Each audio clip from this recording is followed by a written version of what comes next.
Main story. You're brought into a city called Canabras. Everyone's having a party, but you're badly injured. A dragon heals you a bit. She tells you to go party, because you can be fully healed later and partying's important. A gigantic demon lord crashes the party with his crew. A fight breaks out, and you get knocked on the ground. While searching for a way back up, you find more people, and group up. As you're looking for the way up, you find two furries who live underground. They tell you there's a magical, angelic sword nearby. You find the angelic sword and touch it. When you do, you get visions from a deceased angel. You now have angel superpowers. You find the furries' underground civilization. You have a chat about whether they're going to go to the surface or not now. Then you enter a maze and fight your way past evil cultists to get to the surface exit. But you learn that one of the two furries was evil all along. You have to choose which furry stays in your party, but the evil spider furry will probably betray you later either way. Her hobbies are being power crazed, backstabbing people, murdering, and making bad life decisions. You can romance her. You reach the surface. Demons are still wreaking havoc. An eyeless flirt demon is in charge, and she and a grumpy dwarf fighter have a dramatic reunion/lovers tiff in front of everybody. She's a mini-boss who's busy corrupting a stone that a goddess sent to keep demons away. No matter what you do, you will pass out and wake up in a bed. You can ask if you won. You didn't. That fight was scripted for you to lose it. Where you woke up is in a tavern. This is an RPG. You now can explore the fallen city. In the tavern's basement, there's a tiefling who likes to steal things. He can become your party's rogue. If you do his side quest, then you can find a traumatized talking weapon to take with you too. In the town square, there's a Justice Goddess fanboy in charge. He really likes killing suspected heretics, and he thinks everybody's a heretic. He wants to burn some innocent clerics who follow a dream-based goddess because he thinks they're having demon dreams. If you save them, then you can sing in a temple and gain chaotic celestial superpowers. A hungry orphan elven beggar girl is about to be slaughtered by some crusaders. You can stop the child sacrifice and recruit her as a child soldier instead. She comes with PTSD, a messiah complex, and a pet crow. In the market square, there's one trick which reality auditors hate. It's a demonic purple crystal that can, if used right, give somebody godlike power. An almost dead auditor is glaring at it. If you interact with it, then you unlock auditor superpowers. Nearby, there's a mansion. Inside is a possessed angelic playboy throwing a party. Demons like to crash parties apparently because they crash his too. If you save him, then he joins you. Further away, there's a library where an old elf and others are in trouble. You can save the old elf. If you do it in the name of a demon lord, then you unlock trickster superpowers. A woman who likes to do experiments shows up and joins your party. To retake Canabras, you have to retake a fort, get to that holy stone from earlier, and refight the mini-boss. When you try to get back to it, the same eyeless flirt demon and grumpy dwarf fighter have a dramatic lover's tiff in front of everybody again. You finally can interact with the magic stone. You knew it was made by Iomedae, a goddess of justice. You didn't know it was powered by a bunch of angels that she shoved into it. Some of the angels are angry now. You have to do anger management or else the stone's going to be a problem. Once the stone's handled, you can refight the mini-boss, but you still can't kill the mini-boss. Once her HP drops low, the grumpy dwarf shows up and saves her. He says he knows she's a sadistic liar, but he's into that. They magically flee. When you fought, you glowed with power. Everybody is impressed and wondering if you're blessed, especially since you actually won and they're used to losing. Gods and other powerful beings are all about glowing, so that's a good sign, too. The queen pops by. She's so impressed that she puts you in charge of the crusade. She adds another human paladin to your party and a halfling academic to hang out at the camp. You march towards the next city, Dresden. You get attacked by demons at points, you find out the halfling was a demon spy and tried to kill you with both fire and insect horniness. On the way, you can find a gnome in spiky armor. He's a harsh hell knight and fixated on emotionless perfection. You can join your party. To be honest, he's probably the sanest companion you'll ever have, which says a bit about the company you keep. Shortly before Dresden, there's a chapel. It's overrun with demons. The lover's tiff continues. There's a lich in the basement. If you give him his wand, then he wants to give you undeath powers. If you don't want to give him his wand, then he wants to give you death and no powers. You continue onward. You enter Dresden. Demons are everywhere. A possible companion might be in the dungeon now, depending on what you did earlier. Otherwise, you have to wait until later to get her. She's a succubus who dreams a dream of life worth living. When she sings, butterflies join in. Your goal is to steal back a blessed banner and decorate the city's wall with it, because that will stop demons from being able to teleport. The banner's called the Sword of Valor, but soon it won't have a sword on it. The banner will change its imagery to fit whatever mythic path you choose. You encounter the grumpy dwarf and the eyeless flirt demon again. They're still bickering. She jets and he dies fighting you because he's good at making bad life choices. The halfling betrayer from earlier is here too, and she'll either hate you or help you depending on however you handled her before. You can let her go free or not. Now that Dresden's retaken, you deal with a bunch of BS like a random dragon. A dwarf assassin can be paid to join up with you and help fight that dragon, but he won't hang around for free afterward. You also find out that the woman who likes experiments is actually a fox. Eventually, after fighting demons, going through a labyrinth, and doing various side quests, you can find out that there's a hidden portal underground which links Dresden to the abyss. You go to defeat the demons surging out of that portal. The queen says she wants to help and is a good fighter. She insists on joining you and you can't say no. By helping, she means she'll stand around in one room and keep tooting her own horn when she needs help. She needs help often. If you don't keep running back to rescue her, then she's very mad at you. She has a massive angel, smaller angels, and several crusaders helping her fight fight. But they all suck at fighting, so they need a team of 6 people to keep dropping everything to go help them. Once you win, the queen decides she's jelly and suddenly going to throw a tantrum in front of a demonic rift because it can't wait until later. One of the most important people in her religion pleads with her to please stop her crazy. She says no, and how dare he. She strips you of your rank and lectures you. She also tells you to go to hell, but worse, because the abyss is... The abyss, plane of pain and fury, suffering and privation.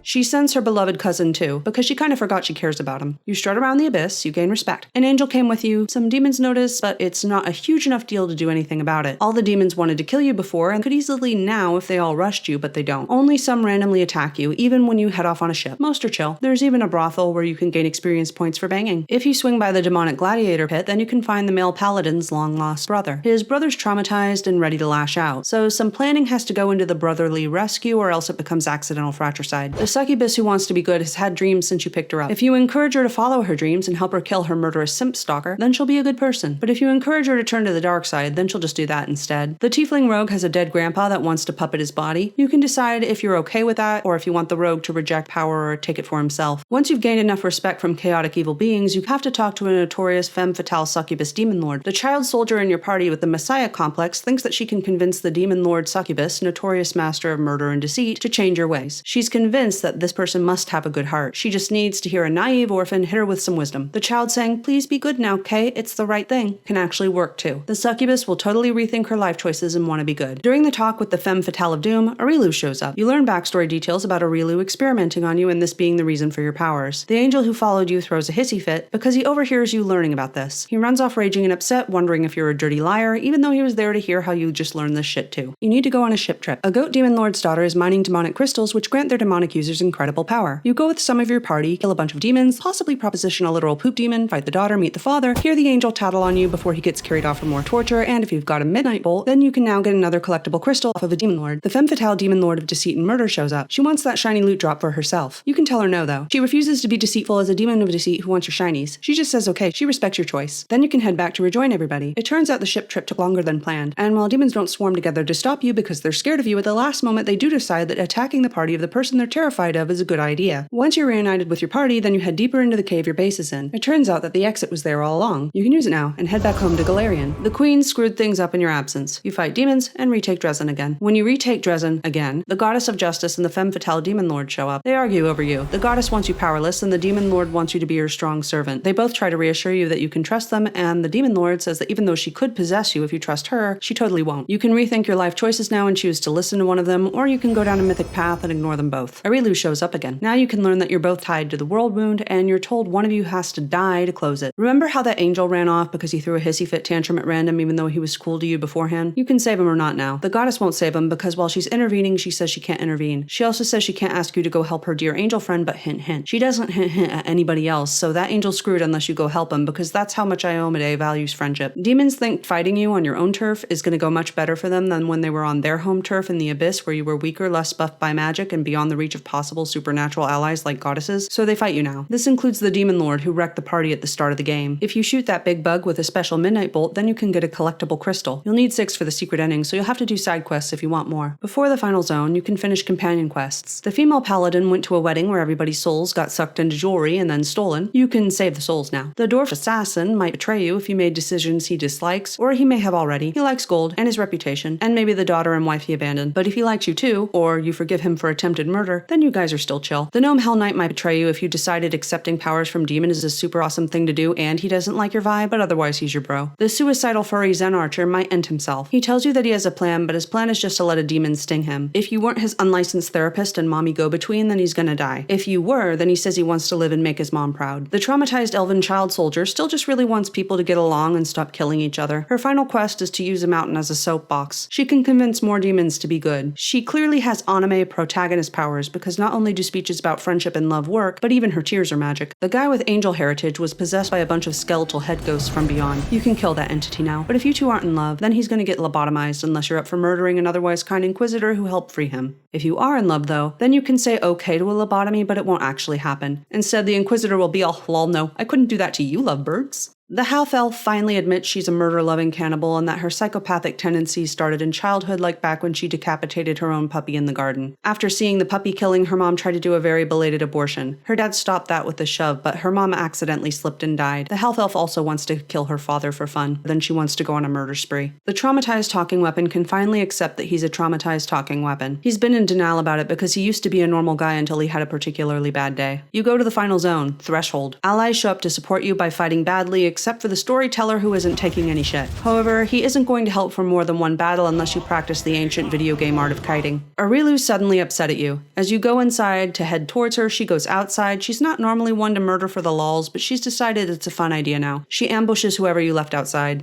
A Demon Lord's minion decided that even though you killed his boss, he's going to shoot his shot. He does and dies. Finally, you reach the last place to go. Here, that nerdy mage mama who experimented on you suddenly wants to fight you, even though she says she's open to logical discussion. You learn that she's a nerdy mage mama because her kid soul is grafted onto your soul, which is the whole reason that she gave you powers. She was hoping her kid soul would take over your soul. She also wants to harm her kid and you by fighting you and ripping your souls apart, even though she says she regrets having to hurt you and would never hurt her kid. At least that's the way she words it. She says she did a lot of research on souls, but she doesn't actually know how soul combos work. You are actually a vessel, which is a combination of a random soul plus her kid's soul. After you beat sense into her, then you can either get her to either listen to you, kill her, or end yourself. After your combo, there's a time skip. Arilu is either dead or an ascended demigod, but either way, despite hating Pharasma, she's gone to have a chat with her. She's decided that Pharasma deserves some entertainment and should get a story time. It turns out that Arilu was the narrator of the game all along because she was narrating to Pharasma. Pharasma doesn't appreciate getting story time. She wants to hurt Arilu. She wonders if you want to hurt Arilu too. You can tell Pharasma yes or no, but if you're a lich, then you better be a powerful lich, because Pharasma only likes powerful undead liches invading her home and not weak undead liches, because she hates undead. If you didn't ascend to another realm and fully did the Fox's companion quest, then you're probably now an unwilling avatar for one of several demon lords. If you picked up loot like always, the mask of the demon lord you slaughtered will auto-possess you. It can teleport onto your face in-game. You probably already found a similar mask in the demonic slave market and beat it. You also probably found an almost identical second mask made by the same demon lord, and that's fine to keep too. She also made a third mask you can keep, but this fourth mask you were silly to keep and you shouldn't have kept. It's kind of like the One Ring. A powerful entity tied itself to it. You can't destroy the mask like the ring in the Lord of the Rings, though. This time, the corrupting item of tremendous power is just a fun thing to sell to a vendor or a fun surprise for someone to find somewhere. Backstory. Once upon a time, Arilu was a witch in a place that didn't allow magic. She had a son or daughter. The game has her kid match whatever sex you are. One day, her kid was playing with magic outside their front door and witch hunters showed up. This quickly resulted in a dead kid. Arilu ran outside just in time to see her kid's soul departing and freaked out. Later on, Arilu freaked out even more when she learned that her child's soul was sent to... I shall send you to the abyss, plane of pain and fury, suffering and privation.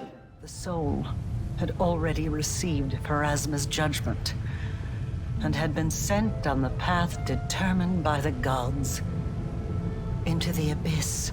During the game, you learn that the kid was an innocent, sheltered homeschool kid who never saw the outside world. But in the Pathfinder universe, certain spells and potions are evil to use. The kid really liked playing with summoning potions and stuff. This is likely why the Lady of Graves decided the kid needed to suffer and die a soul-mangling spiritual death of torment. According to Arilu, this is BS, and I've gotta agree. To try to make things right, Arilu wants to revive her child. She finds her kid's soul, but what's left is mangled. To save what's left of her mutilated child's soul, she grafts her child's mangled soul onto another soul. She's hoping her kid will just become the dominant personality. She says she's did a lot of research on souls, but she doesn't actually know how soul combos work. To super save her child and herself from any future god BS, she wants godlike powers. She implants demonic crystals into you and herself to achieve this. She also creates and ties you both to the world wound, which is the rift that rips up reality and pours demons into the mortal realm. She drops the vessel containing her kid plus random soul, which is you, onto a stretcher and sends you at the mortals. She then observes you throughout the game. She's observing you because she's hoping that you'll act like her kid. However, very little of what you do matters outside of her home. For example, her kid loves summoning. If you love summoning, then she won't care. But she will care if you summon a thing at her home in a specific way with a specific pre-made potion in a specific spot in the old yard. She'll say she cares because it showed you love summoning things like her kid did. If you love summoning things and do it all the time, she will not think that's a similarity. If you get the secret ending, then all of Arilu's dreams can come true. You can become godlike and your companions and herself can become demigodlike. You can be another thing at the same time too, other than just godlike, but your god powers just make your superpower type more awesome. You're a godlike trickster or godlike lich or whatever now. If you don't get the secret ending and ascend, then you can either die or continue to be the superpowered thing you chose to be. If you want to live and don't sacrifice yourself, then usually a Rilu must be sacrificed. Otherwise, if nobody has to die to close the world wound because you decided to keep it going since it's now your epic phylactery or decided to babysit it until you died, then she just dies later on. She'll die in a cottage somewhere in obscurity. She said she was never going to give up on rebelling against the gods, but apparently she was cool with dying and being judged by the gods after her death after all. She has absolutely nothing to say to Pharasma about what was done to her kid either. She just cares about whether or not Pharasma feels entertained. Arilu was upset in life about that, but apparently after she either dies or ascends, all is forgiven. She's the curious type, so she doesn't ask any questions. But an interesting exception happens if you choose to be a heroic legend. On this path of the hero, neither you nor Arilu has to die, but someone else can. You can engage in child soul sacrifice because you're an independent hero who don't need no kid. The child soul will happily die forever if you ask it to, because it turns out that the kid was sweet-natured all along. The world wound is closed and there's a happy ending. If you go this route, you can still ask Pharasma to be nice to Arilu when she dies and show mercy to her. The kid? Who effing cares? That child deserves whatever they get because they played with magic at home. It's the kid's mother, who did everything the kid did plus cause 107 years of suffering for mortals, who deserves mercy. That's why you can intervene on her behalf.